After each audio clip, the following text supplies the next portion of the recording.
bonjour à tous. Donc, je me présente. Donc, je suis effectivement Martine Assard. Je dirige l'Observatoire des métiers et des compétences à l'Institut Mines Télécom. Alors, l'IMT, c'est un groupe de 8 grandes écoles, 7 écoles d'ingénieurs et une business school. On est répartis sur toute la France. Pas loin d'ici, d'ailleurs, nous avons les plus proches écoles, c'est Minalès, avec un campus à Gardanne.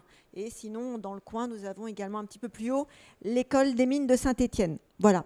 Après, nous avons aussi un réseau de 13 grandes écoles d'ingénieurs qui sont disséminées aussi sur toute la France. Notre groupe forme 13 300 jeunes diplômés par an. Donc voilà, on est quand même pourvoyeur potentiellement d'un grand nombre d'ingénieurs pour l'industrie. Alors ce matin, je viens vous parler d'un sujet incontournable.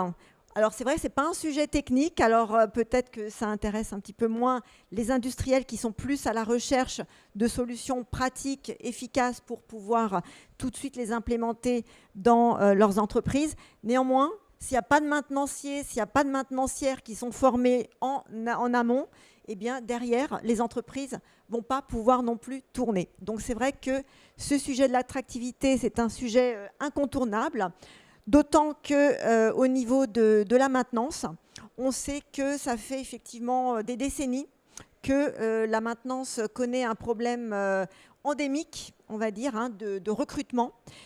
Pourquoi ? Parce qu'il y a un problème d'attractivité sur ces métiers. On ne comprend pas forcément ce que sont ces métiers, quelles sont les voies de formation, ce qu'on y fait, où on le fait, dans quelle structure. Donc là, voilà, l'idée, c'est un petit peu de dresser un petit panorama, d'expliquer aussi pourquoi peut-être ce serait pertinent aujourd'hui de miser un petit peu plus sur tout ce plan formation de manière à pouvoir un petit peu plus épauler, accompagner nos entreprises. Et ça l'est d'autant plus dans le contexte dans lequel nous sommes actuellement et que je vais un petit peu vous développer. Donc, pour information, voilà, nous sommes héritiers aussi d'un phénomène de désindustrialisation. Nous sommes le seul et rare pays en Europe à avoir, il y a 30-40 ans, décidé que finalement, d'avoir de l'industrie chez nous, ce n'était pas intéressant, que c'était mieux de produire et polluer ailleurs, et que c'était aussi plus intéressant finalement d'être une société tertiaire avec des métiers de service. C'était plus propre, voilà. Mais effectivement, c'était, je pense, être totalement dépourvu d'une vision long-termiste, parce que l'industrie, on le sait, et on le voit actuellement dans nos pays voisins européens, ceux qui ont gardé une industrie forte et conquérante, eh bien, ce sont eux qui ont gardé aussi une économie forte, avec aussi des questions de souveraineté, puisqu'on l'a vu lors des 2 dernières crises énergétiques et sanitaires, lorsqu'il a fallu se pourvoir en médicaments, notamment en paracétamol, eh bien là on a fait le constat que 80% de nos principes actifs étaient en fait produits en Asie, et que si on devait se fâcher avec certains pays asiatiques, eh bien s'ils voulaient nous couper la production et la livraison de ces produits-là, on était entièrement dépendants. Voilà. Donc l'idée était aussi finalement, après ces constats de dépendance économique, de se dire qu'il fallait peut-être se lancer dans un plus fort volontarisme politique pour se lancer dans une démarche de réindustrialisation et de relocalisation. Alors, on en parle beaucoup actuellement, ça ne vous a pas échappé, on ne parle même plus que de ça, tant mieux pour l'industrie. C'est un mouvement qui a été amorcé quand même à l'origine depuis la crise de 2008, la crise financière, où on a commencé tout doucement à se dire qu'une société de service n'était pas forcément viable. Mais c'est vrai que les 2 crises nous ont vraiment fait prendre conscience de l'urgence de la situation et de pouvoir mettre tout un dispositif donc, en place, notamment des plans de relance. Donc France 2030, vous avez sûrement entendu parler, qui prévoit sur tout un ensemble de secteurs industriels un accompagnement financier lourd, mais pas que financier, puisque vous avez également des dispositifs d'accompagnement, notamment avec BPI France, qui est donc la banque privée d'investissement, qui permet en fait d'accompagner les TPE, les PME surtout, puisqu'il ne faut pas oublier en France, on parle beaucoup des entreprises du CAC 40, mais c'est d'abord notre tissu industriel est quand même composé à 90% de PME. Donc ces PME, à un moment, pour qu'elles puissent passer à l'échelle, il faut leur donner des ressources financières pour pouvoir investir sur des nouvelles machines, pour pouvoir aussi se développer nationalement, mais aussi à l'international. Et le dispositif, particulièrement de France 2030, prévoit effectivement ce type d'accompagnement. Alors on l'a vu, pendant ces deux crises, finalement, beaucoup prédisaient des défaillances en nombre de notre tissu industriel. Et en définitive, eh bien, il y a eu des défaillances, certes, mais pas autant que ça. C'est-à-dire que notre industrie s'est trouvée plutôt assez résiliente face à ces événements inédits qui sont venus en très peu de temps finalement les frapper, puisque avec la crise sanitaire, les entreprises se sont trouvées à l'arrêt. La crise énergétique a fait bondir les coûts de l'énergie, donc double peine. Et malgré ça, eh bien, elles tiennent. Non seulement elles tiennent, mais la stratégie qu'elles ont eue lors de la crise sanitaire d'investir plutôt que de licencier, notamment en s'appuyant sur tous les dispositifs qu'avait mis en place le gouvernement, notamment avec tous les programmes de formation pour le maintien dans l'emploi et augmenter les compétences pendant une période justement où il y avait moins d'activité, a finalement payé. Et donc, les carnets de commandes sont pleins partout. Tous les chiffres effectivement officiels que donne le gouvernement sont plutôt bons, malgré tout. Néanmoins, tous les secteurs, actuellement, aucun n'est épargné, souffrent de tensions sur les recrutements.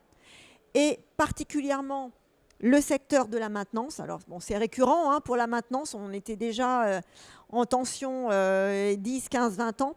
Mais là, les enjeux sont beaucoup plus forts parce que beaucoup d'entreprises ont investi sur des nouveaux équipements. Qui dit nouveaux équipements dit aussi nouvelles compétences. Et on sait très bien qu'il y a toujours un délai d'écart entre les profils qui sont formés et les profils qui vont intégrer les entreprises. Donc, un décalage aussi par rapport aux besoins exprimés par les entreprises. Alors, je vais un petit peu vous donner les nouveaux défis finalement actuels que rencontre l'industrie et par voie de conséquence également sur le volet de la maintenance, parce que toutes ces grandes transitions donc numériques, écologiques, énergétiques conduisent à une smart maintenance qu'on appelle plus fréquemment, un peu abusivement, la maintenance prédictive. Normalement, c'est plutôt la maintenance prévisionnelle. Et maintenant, effectivement, dans tout le bagage de formation et de compétences, eh bien, les profils techniciens, opérateurs ou ingénieurs doivent avoir dans leur cursus une formation sur ces différents enjeux pour pouvoir aussi mieux intégrer et piloter les équipements dans les entreprises. Hop là, pardon, excusez-moi. Hop.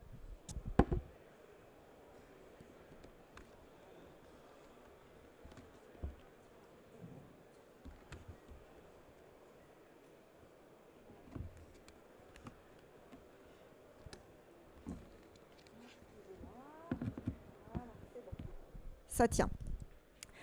Alors, les différentes transitions. Alors, évidemment, vous avez la transition numérique. Alors, celle-ci, elle est en route maintenant depuis quand même quelques années. Mais maintenant, elle devient complètement incontournable. Vous les trouvez en plus à tous les niveaux de l'entreprise, puisque tous les modèles d'entreprise utilisent des outils. Donc, que ce soit tout ce qui est hardware ou software, tous finalement sont digitalisés. Donc pareil, là il faut avoir aussi cette dimension en tête. Toutes les fonctions, je vous l'ai dit, maintenant il y a des passerelles entre la production, la logistique, la maintenance, même tout ce qui est aussi service support, tout est absolument relié par des outils. Donc là aussi, ça induit aussi un niveau de compétence indispensable pour les maîtriser. Et forcément, qui dit effectivement niveau de compétence, dit aussi qu'on n'exerce plus les métiers comme on les exerçait avant. Forcément, quand les outils changent, votre activité change également dans la manière de les réaliser. La transition écologique, alors ça aussi, ça ne vous a pas échappé, on en parle beaucoup en plus actuellement avec le projet d'industrie verte qui va être voté courant du mois de juin. Et forcément, plus aucune entreprise finalement ne peut poursuivre ses activités sans avoir cette dimension d'éco-responsabilité. Ce qui veut dire qu'il faut combiner la performance industrielle avec la performance écologique. Donc ça veut dire que sur toute la chaîne de valeur, de la conception à finalement la gestion des rebuts, des déchets, il faut à chacune des étapes penser quel type de ressources on utilise, quel type d'énergie aussi on va choisir pour les faire fonctionner, de manière à pouvoir avoir la plus faible empreinte carbone et le moindre impact environnemental. En effectivement se positionnant sur tout ce qui est énergie alternative. Donc, vous avez vu tout ce qui est énergie renouvelable. On parle beaucoup de l'éolien, du solaire, de l'hydrogène, qui n'est pas une énergie, mais un vecteur d'énergie et qui permet aussi une production d'électricité. Et au niveau de la maintenance, eh bien, avec l'indice de réparabilité, ça permet aussi de pouvoir mesurer son impact sur cette chaîne de valeur et bien sûr des stratégies d'économie circulaire qui doivent de plus en plus aussi s'installer, se mettre en place dans les entreprises. Transition énergétique, on en parlait à l'instant avec les énergies renouvelables. Là aussi, c'est une dynamique qui maintenant s'est installée. Et toutes les entreprises, et on l'a vu particulièrement avec cette crise énergétique où les prix ont complètement flambé, que la réflexion sur comment on assure la pérennité des activités d'une entreprise en se positionnant sur des énergies moins coûteuses et surtout ayant une empreinte carbone moindre, c'est aussi un élément de stratégie que doivent adopter les entreprises.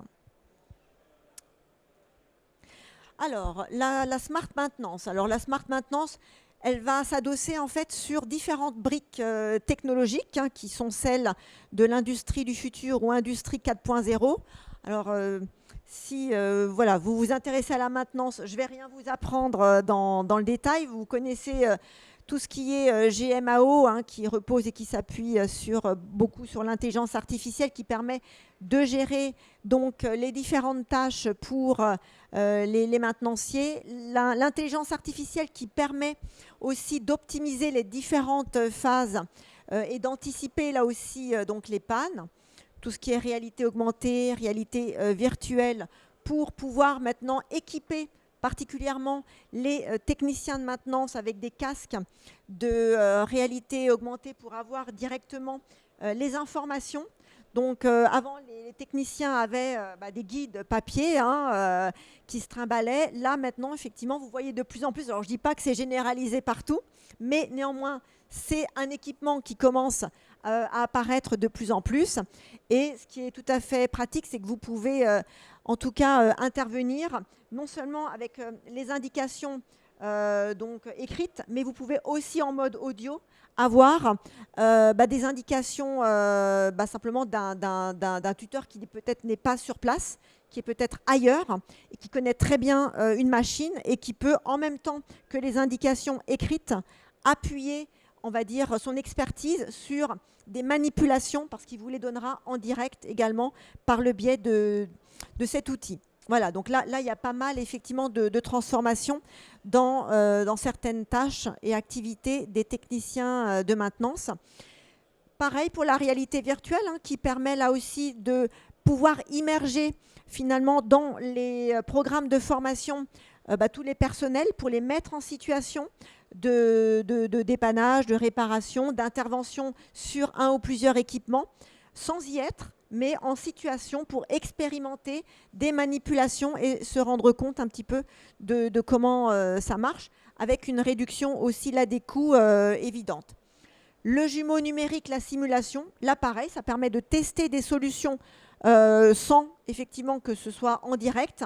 Ça permet de pouvoir tester aussi comment la machine réagit et de pouvoir là aussi dupliquer sur la machine réelle ce qui aura été vu en phase de simulation.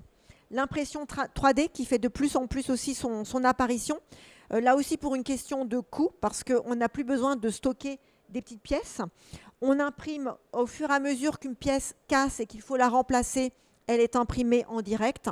Donc c'est aussi plus économe et c'est aussi plus efficace puisque vous avez le dernier modèle de la pièce qui casse, que vous pouvez imprimer directement.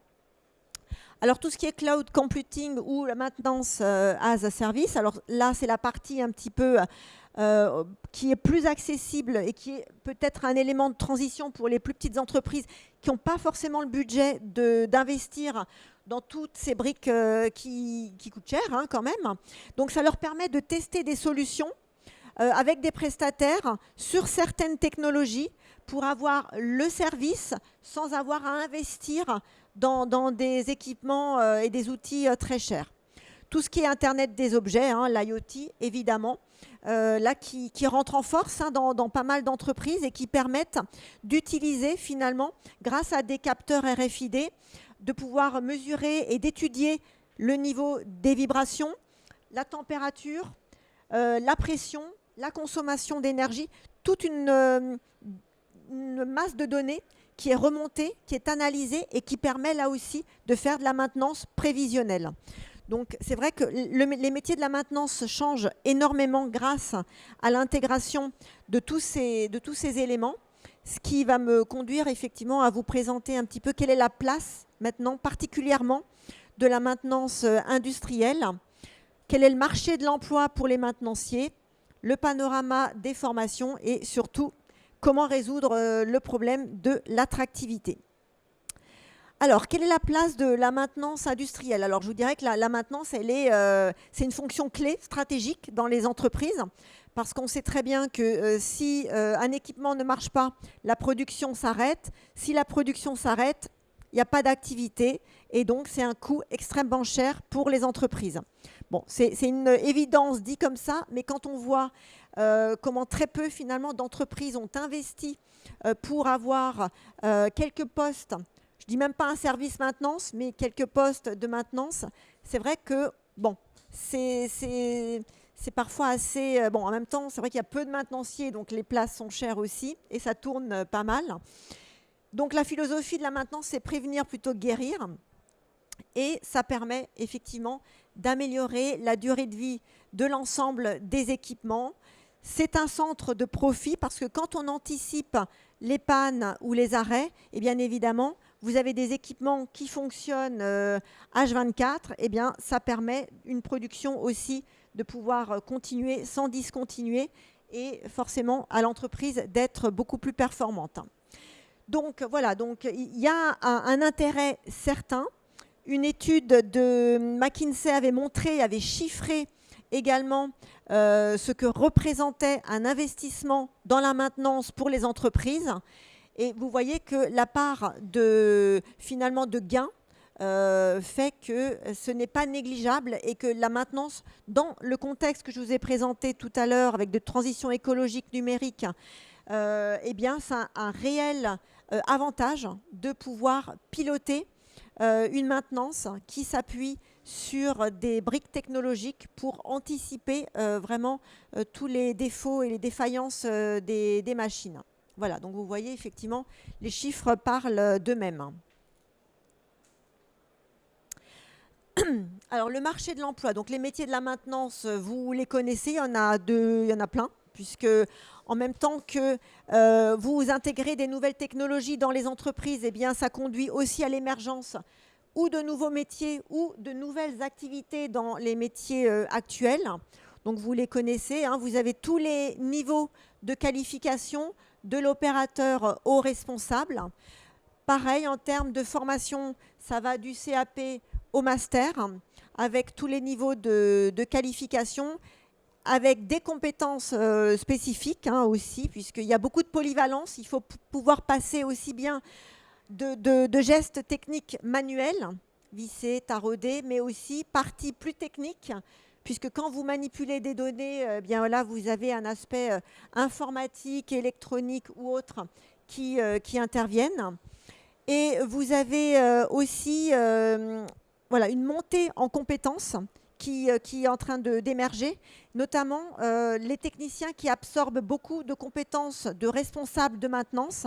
Et le responsable de maintenance lui-même, dans ses compétences, absorbe de plus en plus aussi des compétences du responsable de production. Donc on voit qu'il y a une porosité finalement, de par justement l'intégration des nouvelles technologies dans les activités, eh bien qu'il y a une porosité dans les activités de ces différents métiers. Alors voilà, vous le voyez aussi dans la montée en compétences, plus de 37% des techniciens donc de maintenance ont un diplôme supérieur ou égal à Bac+2. Donc là, ça ne fait que monter. Et dernier pointage, en 2019, vous aviez à peu près 466 000 techniciens de maintenance, qui est le niveau de qualification le plus important dans le secteur de la maintenance. Et c'est d'ailleurs, pour information, dans toutes les enquêtes sur les métiers en tension, quel que soit l'organisme qui les produit, le métier en tension le plus important en France, c'est le métier de technicien de maintenance. Voilà, donc pour vous dire qu'il y a vraiment, en tout cas, beaucoup d'opportunités, particulièrement en ce moment, sur ces métiers. Et sans compter que je vous ai dit qu'effectivement, il y avait pas mal de demandes, mais en même temps, les activités de maintenance n'ont pas cessé d'augmenter. Et c'est vrai qu'en 30 ans, il y a plus de 90% d'augmentation du volume en besoin des métiers de la maintenance. Alors pareil, là, mais par contre, la population en maintenance est vieillissante. Vous avez une grande part des techniciens et responsables de maintenance qui ont plus de 50 ans, donc une population qui a du mal à se renouveler. Et ça pose aussi un problème en termes de transmission des compétences d'une génération à une autre, d'où le fait de pouvoir relancer aussi les formations pour assurer là aussi l'émergence simplement de voir des jeunes investir un peu plus ce secteur. Et alors la place des femmes, parce qu'on parle beaucoup de la féminisation des métiers de l'industrie, et heureusement la maintenance n'est pas épargnée par ce phénomène. Alors on le voit de manière générale, hommes-femmes confondus, eh bien les femmes sont, on va dire, à peu près 9%, donc c'est très peu quand même. D'autres secteurs sont à peu près à une vingtaine de pourcents en production, en logistique ou ailleurs. La maintenance est encore un peu le parent pauvre pour attirer les femmes, puisqu'il n'y a que 42 000, en 2018, il n'y avait que 42 000 femmes techniciennes de maintenance, 25% niveau supérieur en tant que responsable et ingénieur. Par contre, point positif, c'est que chez les moins de 30 ans, les femmes sont un petit peu plus nombreuses. Elles sont 15%. Donc on voit effectivement émerger, parce que justement, comme on intègre beaucoup de nouvelles technologies, le regard porté sur la maintenance fait que ça rend le métier un peu moins pénible. Et donc, dans l'inconscient féminin, on se dit que peut-être on a une place dans ces métiers-là parce que ça devient peut-être plus accessible que de devenir technicienne ou responsable de maintenance. Voilà. Donc, des opportunités là aussi. Alors, les formations, voilà, donc c'est un petit peu toutes les voies d'accès pour arriver au métier de la maintenance.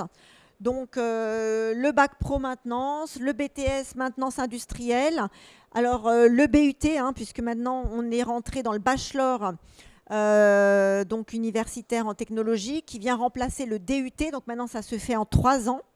Donc, vous avez tout ce qui est filière GYM, GE2I ou GMP, qui sont les voies royales pour accéder donc au métier de la maintenance, et bien sûr Bac+5, avec quand même très peu de formations qui forment des ingénieurs en maintenance. Voilà, donc ça c'est encore un segment sur lesquels voilà, on devrait un petit peu plus étoffer les formations.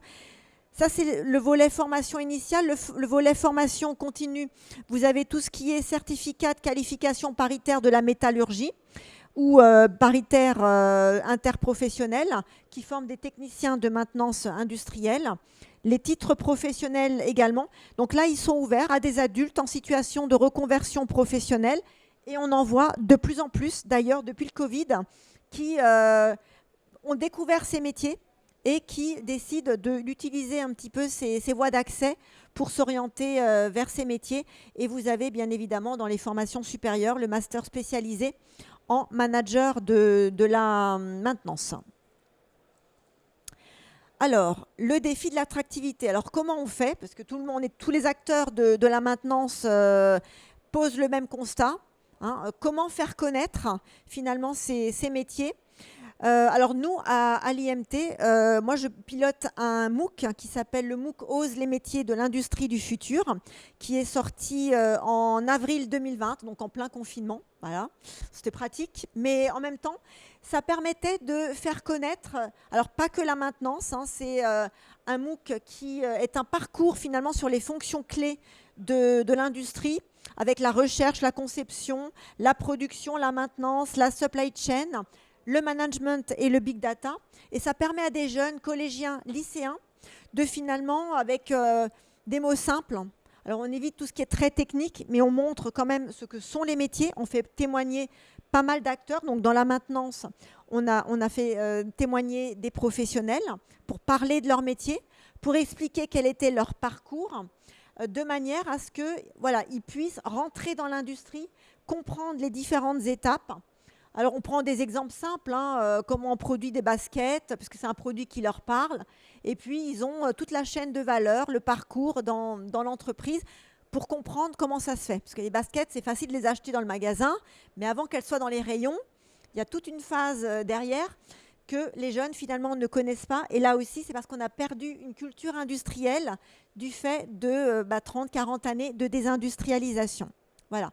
Donc, on explique effectivement quelles sont les compétences attendues dans tous ces métiers de la maintenance, quels sont les secteurs. Et là, c'est important parce que vous avez un jeune qui peut être passionné d'automobile, d'aéronautique. Vous voulez toucher peut-être des filles. Alors, on sait malheureusement, quand on suit les études, les filles vont dans des filières scientifiques, mais parfois surtout chimie, SVT. Donc, c'est bien de leur dire que de la maintenance, finalement, il y en a partout. Donc, il n'y a pas un secteur qui échappe à la maintenance. Et du coup, quand vous prenez dans les présentations des collégiens ou des lycéens par l'angle de leur passion, et vous leur dites, bah voilà, dans l'aéronautique, tu adores les avions, bah, les avions, à un moment, ils décollent, ils atterrissent, mais il faut bien les réparer aussi. Voilà, c'est un moyen, là aussi, un biais, finalement, pour arriver à les attirer, à leur faire comprendre aussi quel est le cheminement, hein, s'ils aiment bien faire des choses avec, voilà, manipuler, s'ils aiment, là aussi, on le voit d'ailleurs là aussi dans pas mal d'études, trouver du sens dans ce qu'ils font.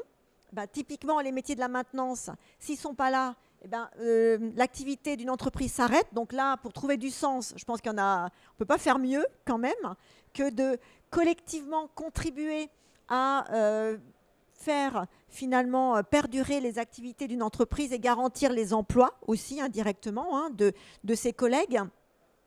Et en termes d'évolution, alors là aussi, hein, de manière générale, nous, on leur dit, dans la maintenance, alors dans l'industrie en général, les salaires sont plus hauts de 20%. Avant le Covid, ils étaient à 15-17%. Et les tensions sur l'emploi entre la crise sanitaire et la crise énergétique ont fait flamber un petit peu les salaires. Et dans la maintenance, on est même au-delà, parfois, pour certaines entreprises, de plus de 20% de salaire en plus que les autres secteurs industriels. D'autant qu'il y a une vraie guerre des talents en maintenance. C'est-à-dire qu'un technicien qui quitte son poste dans une boîte, le lendemain, il a un contrat ailleurs. Tellement c'est un emploi tellement recherché. Que quand on parle de guerre des talents, le mot est fort, guerre, mais c'est vrai qu'entre entreprises, il y a vraiment beaucoup de recherche pour pouvoir se garantir justement l'accompagnement de ces métiers-là. Donc, il n'y a vraiment que des opportunités. Voilà, donc moi je vous parlais d'un MOOC que je pilote. En déclinaison de ces MOOC, je réalise également des webinaires orientation que je produis dans des entreprises. Donc en direct, on est en présentiel, en général dans des usines, pour montrer l'intérieur voilà, de comment on fait une usine. Parce que quand vous êtes au lycée, au collège, et que vous n'avez pas de contact ou pas de famille qui vous montre finalement ce que c'est lors de journées portes ouvertes, ce qu'est une usine avec des machines, bah pour vous, l'industrie, vous n'y pensez même pas. Voilà. Alors là, l'idée avec ces webinaires, c'est de rentrer dans ces usines. On est aussi sur webinaire Zoom en distanciel. Ça nous permet de toucher un public large de collégiens, lycéens sur toute la France et même dans les départements et territoires d'outre-mer. Et on fait témoigner chefs d'entreprise, techniciens, opérateurs, chefs et responsables ingénieurs, chacun sur son parcours qui explique ce qu'il fait, c'est quoi une journée type, pourquoi finalement il a choisi l'industrie plutôt qu'autre chose. Et c'est vrai que c'est un bon outil pour finalement sensibiliser, acculturer les jeunes, ouvrir un petit peu leur chakra sur leurs orientations. Et on réalise ces webinaires de septembre à mars parce qu'on s'aligne un peu sur la période d'ouverture de Parcoursup qui commence au mois de décembre. Donc on fait une petite piqûre de rappel entre septembre et décembre. Et c'est vrai qu'on a beaucoup de parents qui nous regardent également parce que les parents, il faut les rassurer, parce que les parents sont encore beaucoup des prescripteurs de l'orientation de leurs enfants. Donc là aussi, les parents voient des usines eh bien, où c'est propre, on pourrait manger par terre tellement que c'est propre. Et puis voilà, c'est des usines modernes quand même. Et du coup, ça les rassure et les gamins se disent, voilà, ça c'est un métier peut-être que j'aimerais faire. Et donc, on indique, on est en partenariat aussi avec l'ONICEP qui nous fait une petite capsule orientation. Et sur les thématiques que nous faisons, eh bien, vous avez toutes les voies d'accès qui sont données. Donc, au mois d'octobre dernier, nous sommes allés à l'IUT de Toulon pour en fait simplement faire un webinaire orientation spéciale maintenance. Tous les webinaires orientation sont sur la chaîne YouTube de l'IMT. Vous les trouvez directement. Et ce webinaire a très très bien marché parce qu'effectivement, voilà, on a fait vraiment un focus que sur la maintenance. Il y avait une jeune fille qui était en filière gym de mémoire dans cette IUT qui a témoigné aussi. Et donc là, comme rôle modèle aussi pour d'autres étudiantes, d'autres élèves, c'était important de montrer que les métiers finalement de la maintenance étaient tout à fait accessibles aussi pour les jeunes filles. Je pilote également avec des étudiants des live IMT pour l'industrie du futur. Alors là, c'est en tout distanciel et ça permet simplement à nos jeunes élèves ingénieurs et managers de leur redonner une culture industrielle. Et là, c'est tous les mois. On a fêté les 1 an au mois de mai dernier. Et ça leur permet, au lieu qu'ils aillent s'orienter vers des cabinets de conseil, de se dire qu'il y a quand même des chouettes métiers dans l'industrie et dans la maintenance aussi. Et voilà, c'est un petit peu toutes les actions qu'on essaye de piloter, de programmer pour redonner un petit peu ce goût et cette appétence de l'industrie et de ces métiers aux plus jeunes. Voilà. Merci de votre attention. Et puis, si vous avez des questions, je suis à votre disposition. Oui. Attendez, je vais juste prendre le micro pour la vidéo. Bonjour, j'ai plutôt un prisme grosse entreprise du coup, donc ça va prendre en compte dans les questions qui vont être énoncées. On a parlé de la polycompétence des acteurs de la maintenance, c'est effectivement quelque chose de super important. Comment selon vous on traite dans les entreprises le manque de porosité dans les différents métiers qui permet d'accéder à cette polycompétence justement? Alors déjà, ça dépend. Vous êtes une grande entreprise? Oui, c'est vraiment ce prisme-là. Alors ça, c'est un peu on va dire l'handicap des grandes entreprises qui sont généralement un peu en fonctionnement siloté, où il y a parfois peu on va dire, de communication ou de compétences transverses qui sont, on va dire, mises en avant de par la collaboration entre, je ne sais pas, la production, la maintenance, la logistique. Les PME le font parce que comme elles ont moins d'effectifs, tout le monde est obligé de se parler. Donc c'est vrai que dans les grandes entreprises, alors là c'est vraiment au niveau top management qu'il faut revoir un petit peu les modèles de fonctionnement et d'organisation pour que les gens puissent se parler, pour que au niveau de la production, on sache les contraintes des maintenanciers et de la même manière au niveau des maintenanciers qu'on sache finalement quelles sont les contraintes de la production. Pareil, puisque la supply chain, ça fait partie aussi du triptyque des fonctions clés dans l'entreprise. Et globalement, parce que ce n'est pas parce qu'on a des outils qui communiquent bien ensemble que les gens vont communiquer aussi sur leurs activités. Donc il ne faut jamais oublier, même si on parle de nouvelles technologies, d'industrie 4.0, qu'il faut quand même toujours remettre l'humain au centre. Et dans les grandes entreprises, d'essayer effectivement de positionner des réunions, des projets, pour que les gens puissent avoir des temps de partage, de collaboration ensemble et avoir vraiment une vision systémique finalement de l'ensemble des activités de l'entreprise. Merci. En prie. Avez-vous d'autres questions à poser à Martine Assar? Est-ce que... alors, moi, je suis né en 1980. C'était simple. Quand j'étais enfant, dès qu'on parlait d'industrie dans les grands médias, c'était une crise sociale. Plans C'était sociaux. des plans sociaux, des délocalisations, des patrons voyous, etc., etc. Il y avait aussi cette image qui traînait à la peau. On parle toujours un peu d'image Zola, voilà, donc la littérature, Charlie Chaplin, bien sûr. qui nous mettait donc l'industrie affreusement sale, avec des petits chefs qui exploitaient forcément. Bon, est-ce que, alors j'imagine les choses évoluent, les mentalités évoluent. Est-ce que pour autant, quand vous rencontrez les parents d'aujourd'hui, qui ont peut-être à peu près mon âge, pourquoi pas, peut-être un peu plus vieux, un peu plus jeunes, est-ce que ça a changé? Est-ce qu'on sent quand même une évolution des mentalités quand on parle d'industrie? La première image qui sort et surtout quand on pense à l'avenir de ces enfants. Alors c'est vrai qu'en général, les gens sont souvent étonnés parce qu'ils partent comme vous avec ce postulat de départ. L'industrie, c'est sale, c'est polluant, les métiers sont pénibles. Voilà. C'est pas ma vision de départ. Non, c'est pas la vôtre, absolument. Mais c'est un petit peu ce qui a été longtemps véhiculé et dont on est encore tributaire.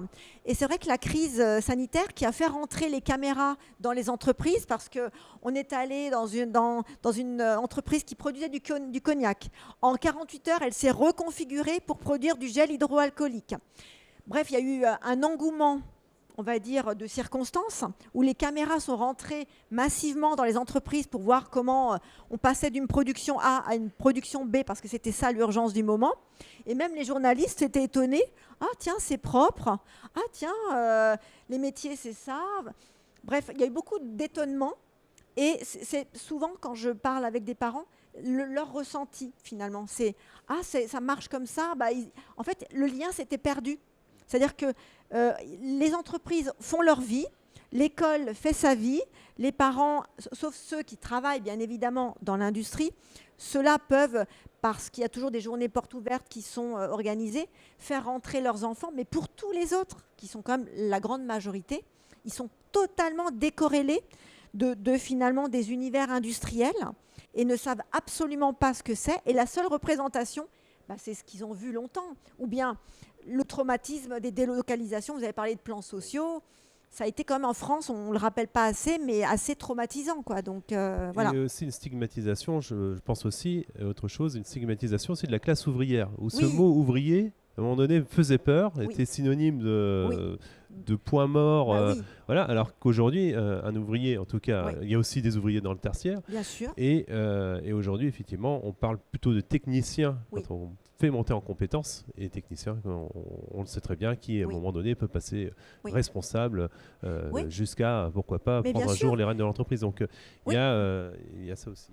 Alors, effectivement, une remarque, mais il y a une évolution tout à fait que comme vous le disiez tout à fait. C'est-à-dire que vous avez tous en tête, si tu n'es pas bon à l'école, tu finiras à l'usine.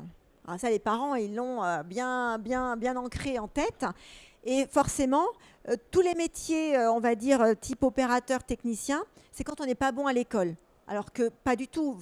Moi, je suis rentrée dans des centaines d'usines, j'interroge des techniciens, des techniciennes, je vois des gens passionnés qui me disent « Ouais, ok, parfois, c'est vrai, j'étais pas super bon à l'école, mais parce que moi, j'avais envie de pratiquer, de faire, et que la voie scolaire qui était présentée, elle était tracée vraiment pour catégoriser les gens. alors que c'est pas parce qu'on n'a pas une appétence pour un parcours de longues études qu'on est bête, qu'on n'est pas apte à exercer un métier technique qui est qualitatif aussi, pas du tout. Et ça, maintenant, on commence à faire machine arrière, puisque vous voyez que les lycées professionnels vont faire l'objet d'une réforme. Et puis, on est en train de valoriser tout ce qui est savoir-faire manuel. On revient à se dire, ah, les compagnons du devoir, ah, finalement, c'est merveilleux. Voilà. Bref, on est en train de remettre le focus sur le basique, le standard, l'élémentaire, parce qu'on s'en était tellement éloigné. Vous vous souvenez, col bleu, col blanc. On aime bien en France catégoriser les gens. Donc, les cols blancs, c'est le top. Et col bleu, c'est ceux qui ont des bullshit jobs, quoi. C'est vraiment... Voilà. Alors que pas du tout. Je veux dire, voilà, pour peu que les gens qui prennent des décisions rentraient effectivement dans les entreprises, verraient que l'industrie maintenant et les entreprises, c'est encore le seul endroit en France où l'ascenseur social marche, c'est ce que vous disiez. On peut commencer opérateur et finir chef d'entreprise. Il n'y a pas de limite. Si vous êtes motivé, engagé, voilà. Okay. Et puis avec tous les dispositifs de formation qui existent, vous êtes titulaire d'un CAP, bah vous êtes un bon opérateur, vous montez en grade, vous êtes technicien, bah vous pouvez faire une formation professionnelle et bien vous finissez responsable. Et de responsable, si vous avez envie d'ouvrir votre boîte, bah vous pouvez ouvrir votre boîte aussi.